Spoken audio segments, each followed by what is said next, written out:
Good evening, everyone. Thank you all so much for joining us tonight. My name is Lauren Ortiles. I am the Director of Events and Center Experience at GrubStreet. And on behalf of GrubStreet and our wonderful co-host and partners at Porter Square Books, I am so excited to welcome you to tonight's event with Jeanne Blasberg, presenting her new book, Daughter of a Promise, in conversation with Katherine Sherbrooke. Before we begin, I'd like to start with a land acknowledgement. GrubStreet Center is located in the city of Boston on the traditional lands of the Massachusetts tribe, like to the ancestral bloodline of the Massachusetts tribe and their descendants. For those of you who are new to GrubStreet, a warm welcome. We are the nation's leading creative writing center, and each year we hold hundreds of programs for writers at every age and every stage of development. We offer a variety of classes, sessions, and events here in our Seaport space, online, and across the greater Boston area. And scholarships are available for all of our paid programming. So I encourage you to check out our offerings on our website, grubstreet.org, where you can sign up for our email newsletter to receive the latest updates on what's happening in our classrooms, on our stage, and beyond. Thank you all so much for being here for tonight's event, celebrating Daughter of a Promise, which Kirkus calls in a starred review, wonderfully wise, a sagacious and graceful modern-day retelling of a biblical love story. Jeanne and Katherine's conversation will conclude with time for an audience Q&A and will be followed by a reception featuring this gorgeous grazing board and a book signing here in the event space. So we encourage you to buy your copies of Daughter of a Promise at any time from the display up front in the main bookstore. And finally, a reminder to silence your cell phones. Without further ado, I am delighted to introduce tonight's conversation partner, Katherine Sherbrooke, the author of a memoir and 3 novels. The New York Times notable Leaving Coy's Hill, which was a finalist for the Massachusetts Book Award. Fill the Sky, the winner of a 2017 Independent Press Award and finalist for the Mary Sarton Award for Contemporary Fiction. And her newest novel, The Hidden Life of Aster Kelly, which was selected by Pop Sugar as the #1 historical novel for 2023. Her work has also appeared in Cognoscenti and Zibby magazine, and she served as chair of the board of GrubStreet from 2013 to 2023. Now I'm honored to kick things over to our founder and executive director, Eve Bridberg, who will come to the stage to introduce Jeanne. Thank you. Good evening. Can everybody hear me okay? Yes? Can you hear me better when I do this? Okay. I will try and do this then. It is my enormous pleasure to introduce Jeanne Blasberg tonight and to celebrate her 3rd novel, Daughter of a Promise. Jeanne Blasberg is an award-winning and best-selling author and essayist. Her novel, The Nine, was honored with the 2019 Forward Indies Gold Award in Thriller and Suspense and the Gold Medal and Juror's Choice in the 2019 Indie Excellence Awards. Eden, her debut, won the Benjamin Franklin Silver Award for Best New Voice in Fiction and was a finalist for the Sarton Women's Book Award for Historical Fiction. In all of Jeanne's books, she retells stories found in the Old Testament to explore family bonds, drama, and the ways behavior and secrets pass from one generation to the next. Kathy Sherbrooke, the wonderful Kathy Sherbrooke, is going to delve with Jeanne into her book and beautiful writing. And what I'd like to do in these next few moments is mention a few other things about Jeanne while I have the opportunity to just celebrate the incredible, impressive person Jeanne is and her enormous impact on GrubStreet as an organization. Board members don't get enough. There aren't enough occasions to really praise the kind of work that happens in the boardroom of organizations. So I would just like to take a moment.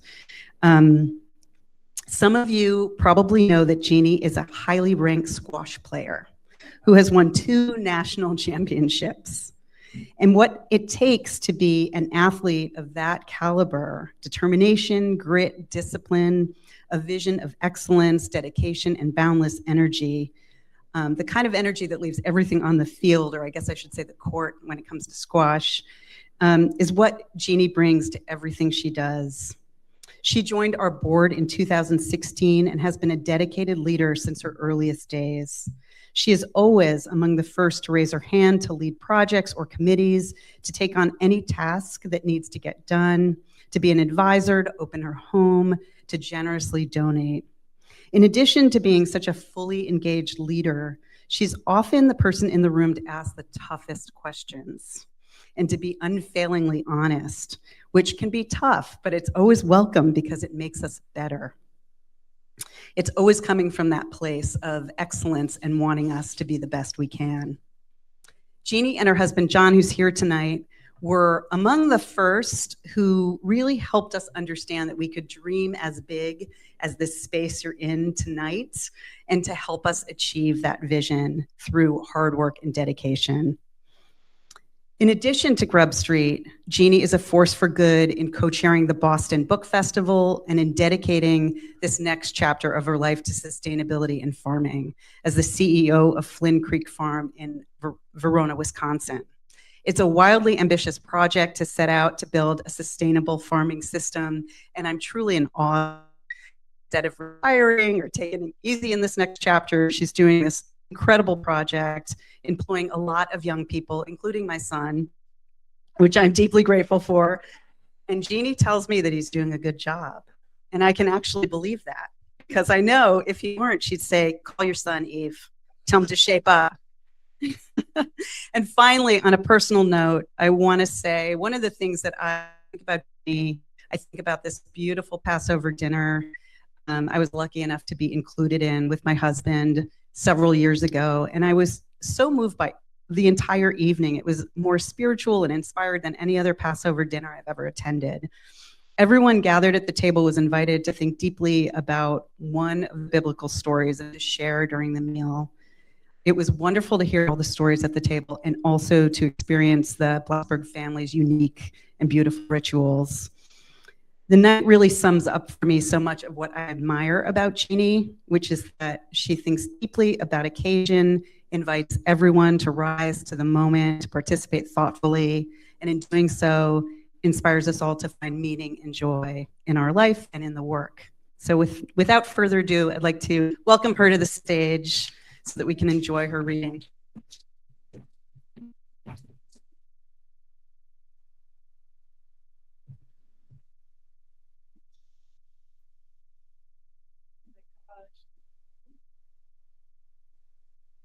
Whoa. Now the honesty, right? Well, thank you, Eve, for such a kind introduction. And thank you to GrubStreet and this community, and all of you for coming out on this beautiful evening. Your support means so much to me, really. And I couldn't be more excited to launching Daughter of Promise on this very stage. It's been a dream since this writing center was just a sketch on paper.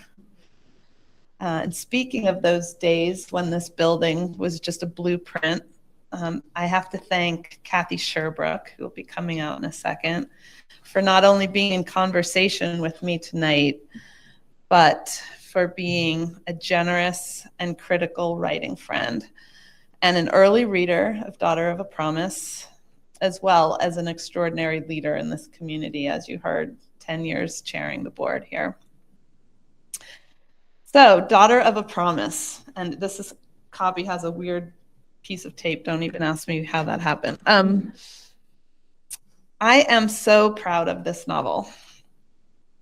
It completes the artistic arc I started with Eden and the Nine, both thematically and with regard to sharing some characters and setting. I'm going to read a bit from the beginning before Kathy and I discuss the novel. But before I do, I want to just put the section I'm going to read into context. Daughter of a Promise is a coming-of-age novel in which my young protagonist, Betsabe Ruiz, begins her adult life. Having just graduated from college, she is beginning her first job as an investment banking analyst on Wall Street. Now, I wrote the novel in her first-person point of view, and it's actually her retrospective in the form of a letter she is writing to her unborn son. She writes to him of a tumultuous year, the year she was 23, a year in which she experienced self-doubt, excitement, desire, uncertainty, love, tragic loss, and grief. It's a year that ultimately breaks her wide open to her intuitive wisdom and her power. It's the year she comes to understand what it means to be a woman. And this is from the beginning, so no spoilers. It's not a nice, clean calendar year of which I write, but the 12 months spanning June 2019 to June 2020, beginning the day I started at First Provident. I start with this day not because my analyst position at an investment bank was a big deal. It was. But because it was the day I first laid eyes on David. I try many times throughout this telling to explain the effect he had on me. It was as if he'd cast a spell, or more accurately, as if he found me at the precise moment I was longing for a spell to be cast. Meeting him was all wrapped up in the thrill of the new job, the magic of New York, everything charged con tanta illusion, with so much hope.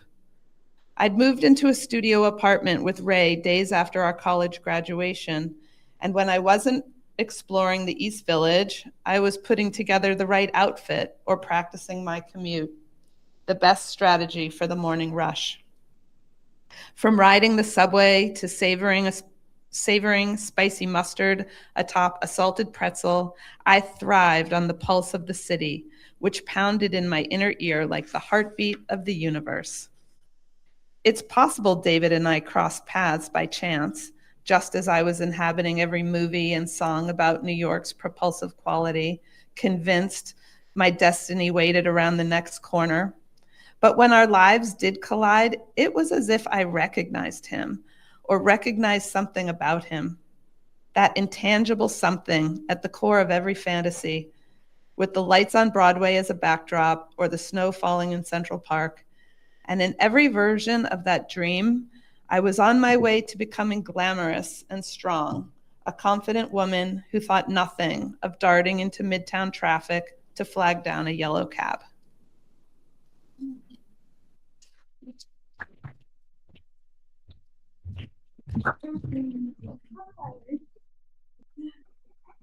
Hi, everybody. They are. Hi, Jeannie. Hi, everybody. Thanks for coming out. I am so delighted to be here with you all and talk about this beautiful book. I love this book. Jeannie mentioned that I had the privilege of being an early reader, so it was really fun to see an early manuscript and then also see its transformation. So I couldn't wait to get my hands on it as soon as the early copies were available and dive right back into it. And seeing that, of course, the transformation was amazing, and it's just a stunning book. For any published authors in the room, you know that Kirkus reviews can be a nightmare. They are persnickety if you even get them to pay attention. Having them say anything lovely is truly extraordinary. And on the cover of Jeannie's book, when you buy it, as many copies as you can, Kirkus gave it a starred review, first of all, which is amazing, and called it a wonderfully wise book. And that is the word that just comes to mind for me with this book. And we are going to have a chat. I am going to ask Jeannie a question in a second, but I have to say, as I was preparing for this and I was searching for some passages and to remind myself of some scenes, every time I opened to a scene, I would find myself diving back in and reading and had to say to myself, no, wait, you can't read the whole book again, pay attention. And then even reading the whole ending again, I couldn't help it, tissues and all. It's just gorgeous. So you must read this book. So it's been mentioned that this is the retelling of a biblical tale, David and Bathsheba, but you say it slightly differently. So can you, first of all, to set the scene, tell us just a little bit about what that tale is and why that one in particular struck you? Yeah, well, I have been in the practice of studying Torah or the Old Testament for the last 20 plus years. I converted to Judaism just about 20 years ago, and that requires a lot of education. And I became part of a study group at my temple in Brookline, and I'm still in it with the same wonderful rabbi and a lot of the same people. We were studying the story of David and Bathsheba, in which a very powerful king, King David, sees a beautiful woman from his rooftop, summons her, lies with her, and the next thing you know, she's sending him a message, I am pregnant. And that's just the beginning of the story. The plot really gets crazy after that. But as I was sitting in this class and we were discussing the book from the point of view of David's life, not really in this class, but it's written in the point of view of David's life, I was thinking, my God, what was she thinking?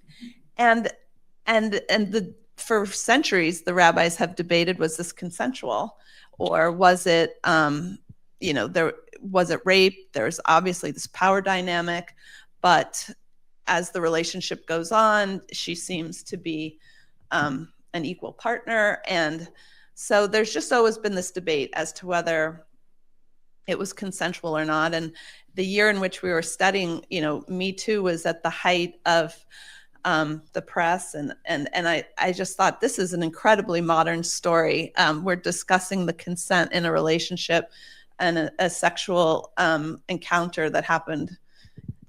Well, it's a piece of literature, but it ostensibly happened thousands of years ago. And I also just really wanted to know what she had to say about it.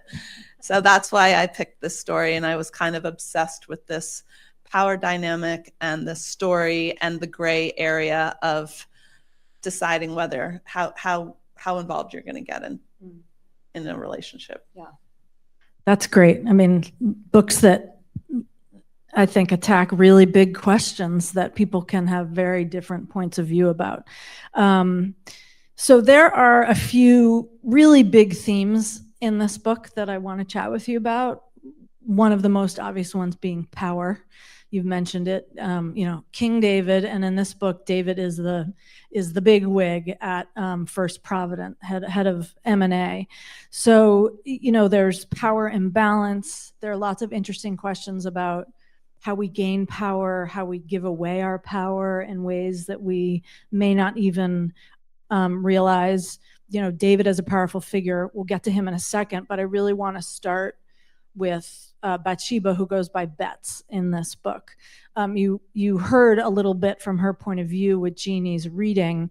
One of the characters reflects upon her, introduces her as reminding him of J-Lo, to give you a picture. So 23-year-old J-Lo walking into essentially a Goldman Sachs and trying to prove her way. And I just love how, you really dive into this the problem of the female trap of, how we look and wanting to look good and strut our stuff, and then being questioned about whether we are smart and capable if we go that way. So I'm curious, you had a little experience in Wall Street, yes? As a young person, is this something that you dealt with firsthand, perhaps?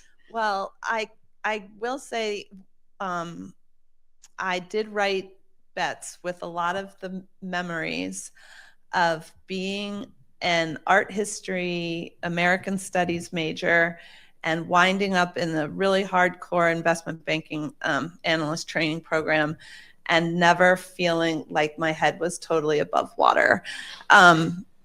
These programs recruit from all sorts of liberal arts programs, but then they typically put you through a boot camp when you start, and they then kind of grade you over the course of the summer.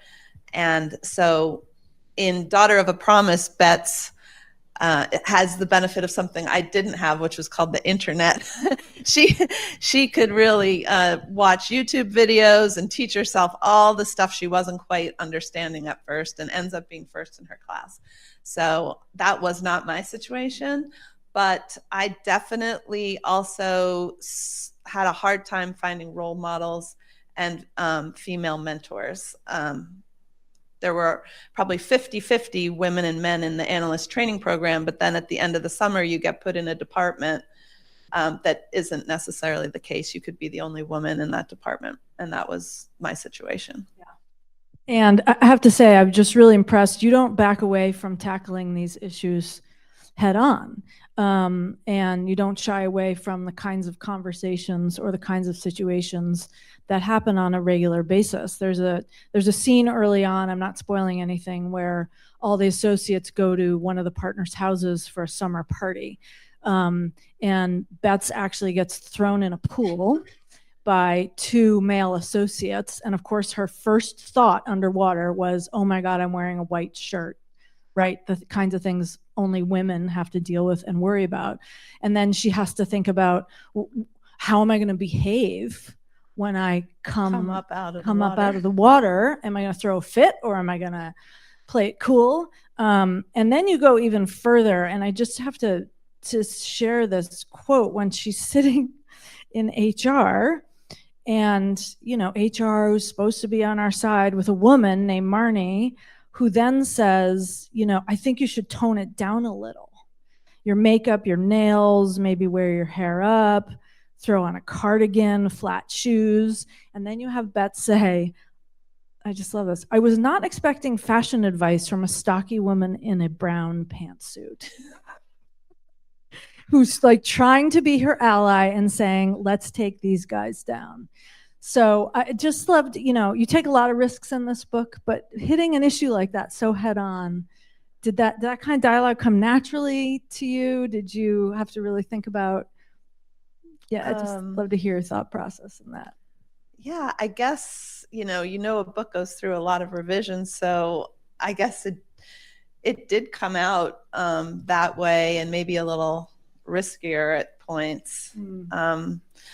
I did have a reader who was from, so Betts's family is from Miami and of Cuban heritage. And I had a reader who was from Miami of Cuban heritage who ended up working at Bloomberg and was a really great reader for this character. And she came back to me and said, and overall her comments were, she would not be so forceful. She would, so we toned Betts down a little bit, but yeah, I guess, Kathy, I never really picked up on the things you're talking about. So I don't know. I guess I did want to bring these issues to the forefront. And one of my joys in writing is dialogue. So I guess I do have some fairly forceful topics that come out in conversation between people. Yeah, it's really real. And before I leave the power theme, we have to go back to David, who is incredibly powerful. And, as we're always taught in writing class, and as you think about books that you love, a character can't be all villainous or all fabulous. He's a very complex character. I mean, he fits the stereotype of the much older, very successful, he's head of the firm and she's at the bottom of the ladder. But you really walk us through that complexity. Couldn't it actually be love, even though there's that power dynamic? Could it be consensual? You mentioned that this is part of the biblical. Well, in the biblical story, so all sorts of, I'm going to skip kind of the middle.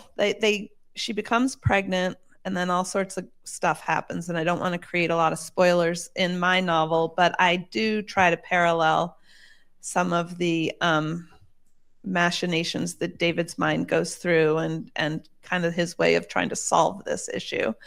But in the very end, she and David stay together and have more children, and her next son is Solomon, who becomes the king of Israel. So if I was going to stay true to the story and she was going to stay with him, I was grappling for a long time about how do I make this like a palatable decision on her part. And most of the action ends at a point in her life and at a point in the relationship where she's really realized who she is, and she can go any number of ways.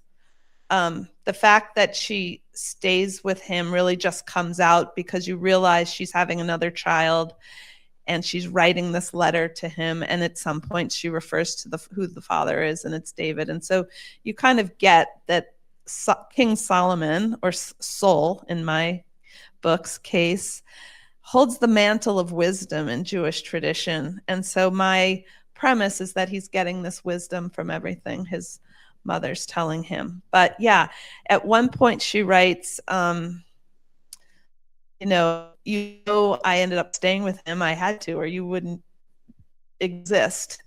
You might be wishing I didn't stay with him. So there's, even that self-acknowledgement that, in 2024, you might not expect that to be the ending, the satisfying ending you want. But I really did want to stay true to the story and also just explore, like, what was it they meant to each other. So during a lot of their togetherness, it's during COVID, and they're in his home, and it's an incubator. It's a hothouse for a relationship. It kind of went on steroids, and they, just like a jigsaw puzzle, they kind of fit places where the other needed something. And yes, there was the age difference, there was the power dynamic, but I really tried to explore, like, what they offered each other and what they both needed, and why it was plausible that this 30-year age difference would not sink them. Yeah, it's awesome. So you used a word just then, and I forgot all about Solomon. But I think the other big theme in this book is wisdom, and where wisdom comes from, and the many places that wisdom comes from. Despite her age, Betts comes from she comes from generations of wise women, which I love, and Yaya in particular, who's her grandmother in Miami, and those sort of the lessons that came from your character Yaya just felt so real to me. How did you mentioned this, one of the readers that you had, but what kind of research did you do to kind of get into that that tradition? Well, I just, there are a lot of spiritual practices across the country that have traveled with people from Africa or Cuba, or even in South America. You're much more entrenched in the natural world, whether it's the ocean or the earth or any number of spirits.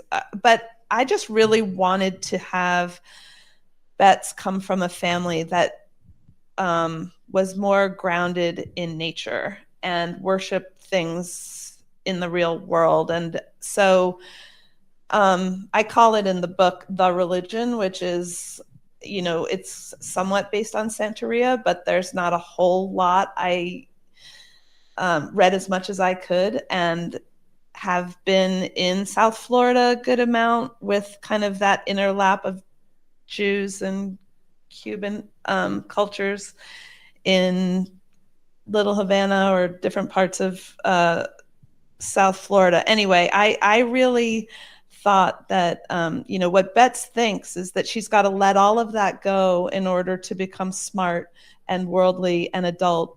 And in the end, it's actually embracing everything that all the lessons she grew up with. And those are the things that empower her at the end of the book.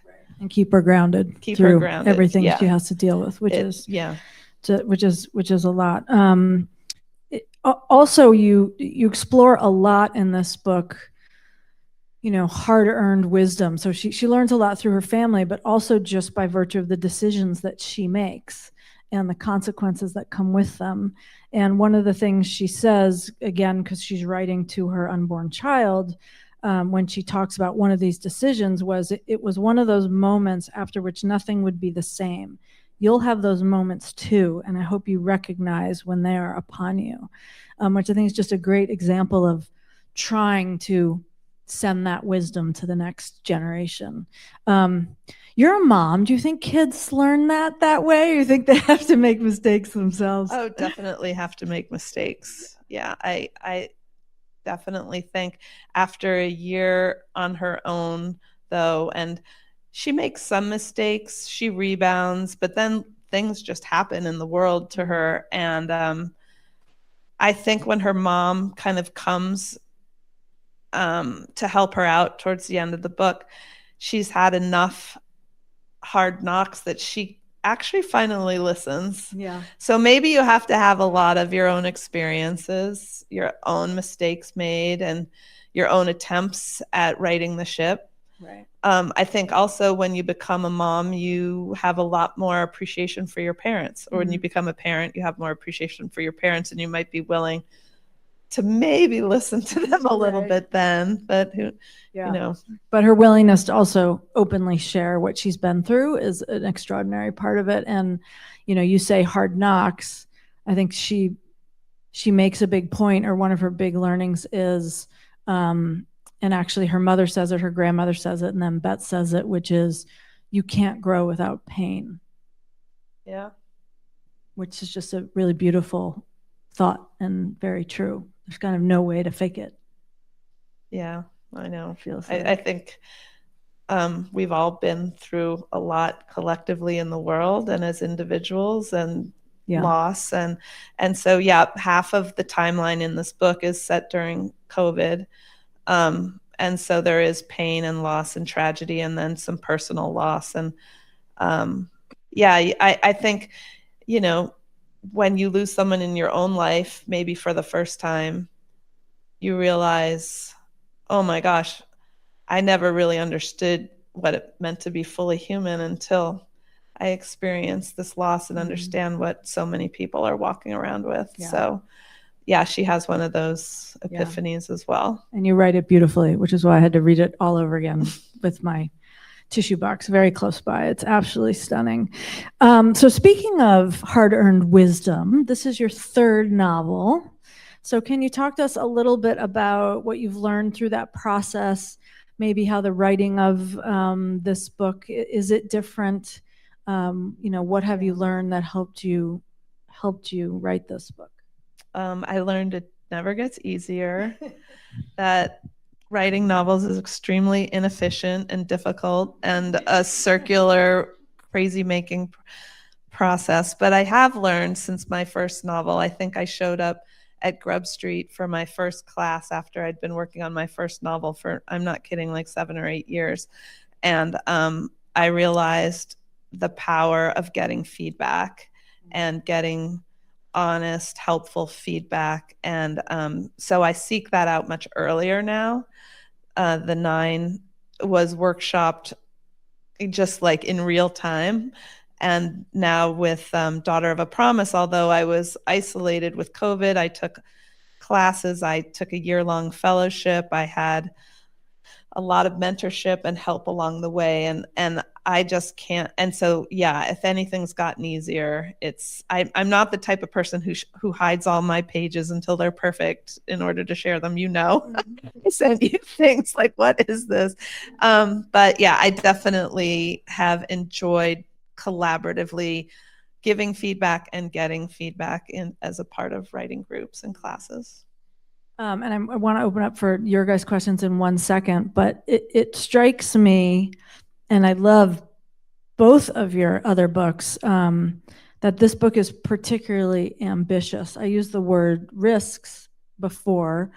You know, there are multiple. It's you chose to tell a story from a first-person point of view, from a Cuban woman living in Miami, for one, tackling the difficult issues, deciding to put COVID into it. That's a question that writers really struggled with. Is it too soon? Should I not?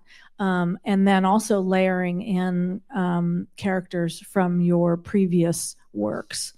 All of it through a lot of complex themes, some of which we've talked about. Did it feel that way to you, that you were tackling a bigger mountain, or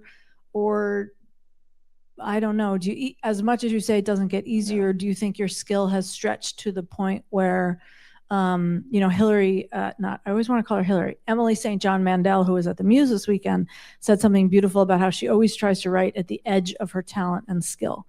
And I don't know, did you have a sense that you could sort of tackle this? I had a sense that wanting to write from somebody's point of view that was so different from mine was going to be a risk, and that I had to really do it right and get a lot of, I had to really do it right. I'm writing an individual, and I'm not writing about the experience of any general population. I've created a very individual person, and I was drawn to her, her smarts, her beauty. I just pictured her in my head from day one.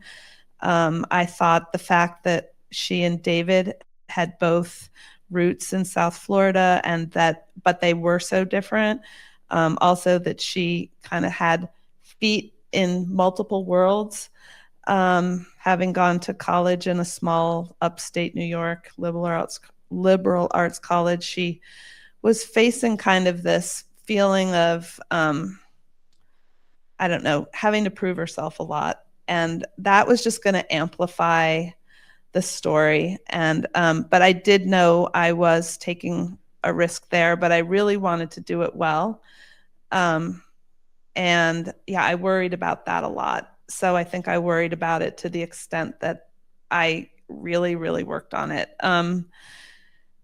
With the biblical themes, I've had people also in publishing who say, don't write about COVID. They're like, don't mention the word Bible.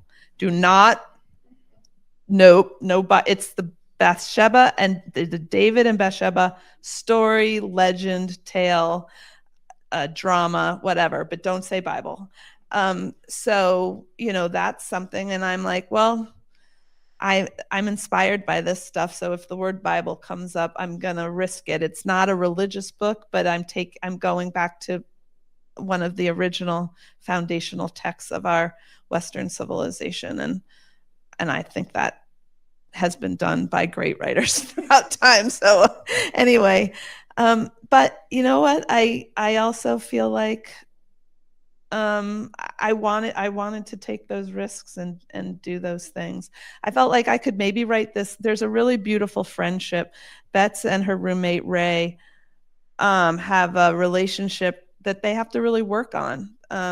They piss each other off, and they're from very different backgrounds. And I guess I could have written from the point of view of Ray getting pissed off at someone, but I felt like that would have risked making her roommate Bets feel even more like the other. I wanted to be in Bets's point of view, feeling and reacting the way she should. And anyway, I want to have time for questions, but yeah, that was in my head all along. I was going into dangerous territory. Well, you certainly pull it off. It was a great choice. Okay, your guys' questions. Don't be shy. Come on now. Carol.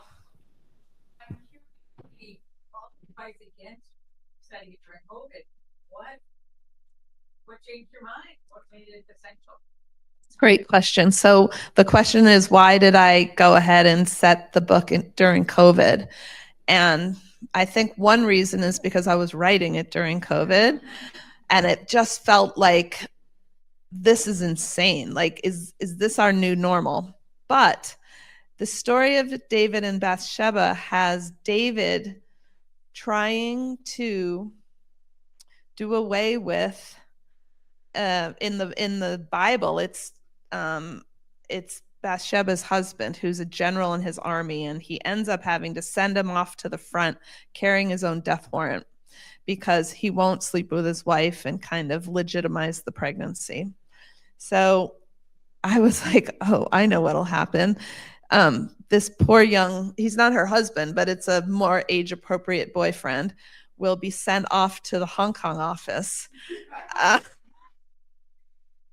And in December of 2019, which is in effect, and not letting him transfer back as everything's going down. I mean, I just felt like the war that's in the original story and all the danger, it served its narrative purpose. It also served a purpose for me because I was like, these two can avoid all of the scrutiny. They can they can squirrel away together in a way for several months that would never have been able to happen. And I just really thought that was necessary for this relationship to be at all plausible.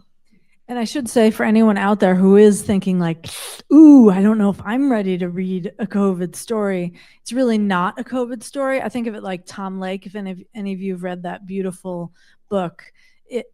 Like you're saying, it talks about these relationships that probably couldn't have blossomed the way they did in that moment without them all having to be together, locked down back on their family property.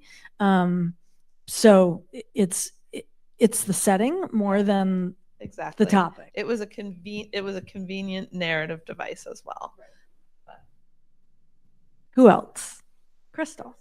So I'm actually working on a novel that's also set during COVID, and but I'm writing it after COVID, and so I've had to go back and remember all of the things, look at the timelines when everything occurred, and I found it the same. But you were writing it in the middle of it. How has that helped you, like, because you're probably editing it and talking, now you're talking about it. What has that been like? Yeah. So I was writing this book as kind of to add structure to my life during those first months of like March, April, May, June of 2020. And my book during a first pass almost was like a domestic diary of spraying down the mail and wearing gloves to go to the grocery store. And there was a lot of those details in it. And Crystal, I had to take so much out. I was just like, okay, this is veering on the, I don't want to remember it that closely. But yeah, those were some of the details that I didn't have to go back and remember. And in my first, in this draft, you know, it actually has her reading the paper, and on March whatever, this was the first day the first case. And on this day, there was this many dead in New York. And was some details to set us in time and to cue our memory about how it was then. But yeah, I definitely had to work hard to not dwell on those days, because those were, I think I could also use the uncertainty and fear during those days as part of a reason why Betts was willing. She says to Sol, she said, it was crazy back then. You were looking for safety in a storm. And that is maybe one of the things that was going through her head that also pushed her towards being with him. So. What else do you guys want to know? Tina. Completion of this arc, this narrative arc that you had in mind based on the Bible. Do you have a new narrative arc or a new project that you're working on? Yeah, so just to react to the narrative arc, though, I think I started realizing that the themes were fairly similar, and I had a lot of fun revisiting characters. It's not like I set out to write a 3-volume trilogy, but in different ways, I think I was just touching on the same stuff. And so I liked the idea of planting things that prior readers would get a kick out of. It's definitely, each book kind of stands alone. And the answer to the second part of your question about continuing, there is a character, David has a daughter, and I've toyed with writing fiction about Tamar. And I've probably got, you know, I don't know, 200 pages of drivel about that. But you know what I'm really drawn to is I'm working a lot on some first-person essays about my experience in with this farm and the reactions I'm having to being on the land and the things I'm learning there. It really is like learning a new language, a new vocabulary, and just a different way of I don't know, things that are going on in the world that as a city girl I had never known anything about and had taken 100% for granted. So I feel this need to document my eye-opening impressions my aha moments, and also my like how idiotic I actually was about making certain assumptions. So I just feel like, just like those early days of COVID, if you don't get them down in the moment, you don't really. I was actually thinking about that. I'm glad you brought up the farm, because, you know, we as writers can complain about our characters being out of control or how hard it is, and now you're dealing with like the weather. I don't know, has it changed your sort of perspective on writing and art? And you know, you've mentioned that you're focusing on personal essays about it somewhat, but great question. I guess I find that I'm so happy and feeling so at peace in nature, even if things are going crazy on the farm. Last year we had a terrible flood. This year it doesn't seem like it'll stop raining right when we're trying to plant everything. What did I say?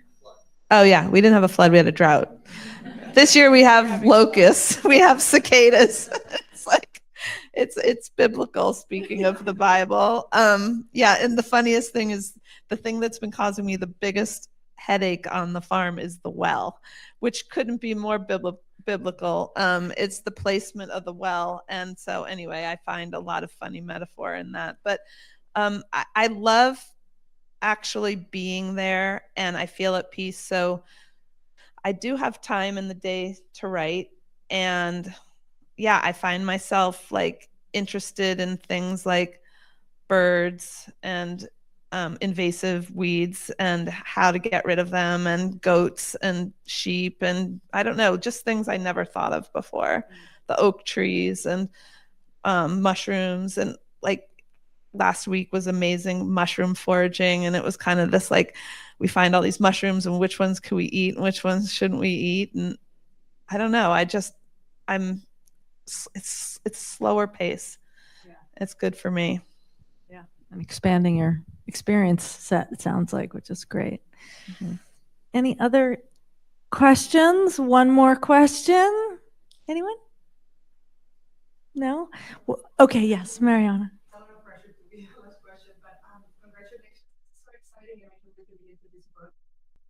I guess now that you are done orchestrating and living through the experience of this protagonist, I'm wondering if there's any reflection, surprise, and something that this character has taught you now that you've completed this book. Oh, Mariana, that's such a great question. I think she was surprising me all along the way. I was always trying to find a way for her out of this relationship. She stays with this man and she loves him, and she goes through this process of figuring out what love is, all sorts of different types of love. And I think that was a line or a thread that I didn't really add till the end, because she's a smart person and she is figuring things out. And I guess I realized I really needed to pay attention, both with the love of her best friend, her roommate. There's that best friendship kind of love. She really is trying to figure out if she loves David, or if, like, what is going on here. And then towards the end, she really has to spend time alone. She's not only alone because of COVID, she's alone in a hospital room for many weeks.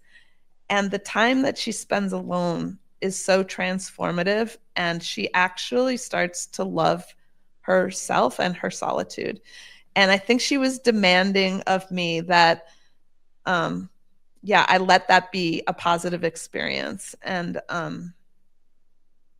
that love thread of kind of what is love is something that probably was added in some later iterations. But I think it's probably one of my favorite parts of the book is her trying to figure out what love is, and this wisdom thing. It's not just like you turn the last page and I'm wise. I think you really watch the layering on of the things that made her feel like she really knew what to do with her life there towards the end. Yeah. Okay, well, with that, I think we're going to raise a toast. Oh, it's a GrubStreet Yes, tradition, here we right? are, the GrubStreet And tradition. there is food and Oh, yes. wine And for please others buy at your some books and point. have them signed and enjoy this beautiful food. Yeah. Thank you for including me in this night with your book. Thank you for coming.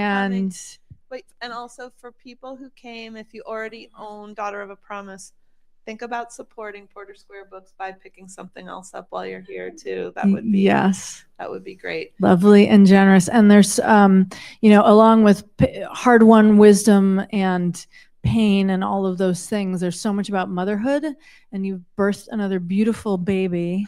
And so may this book find so many readers. That's right. and May it find itself and have into its beauty out in the world. Here's to you. Thanks for coming, everybody.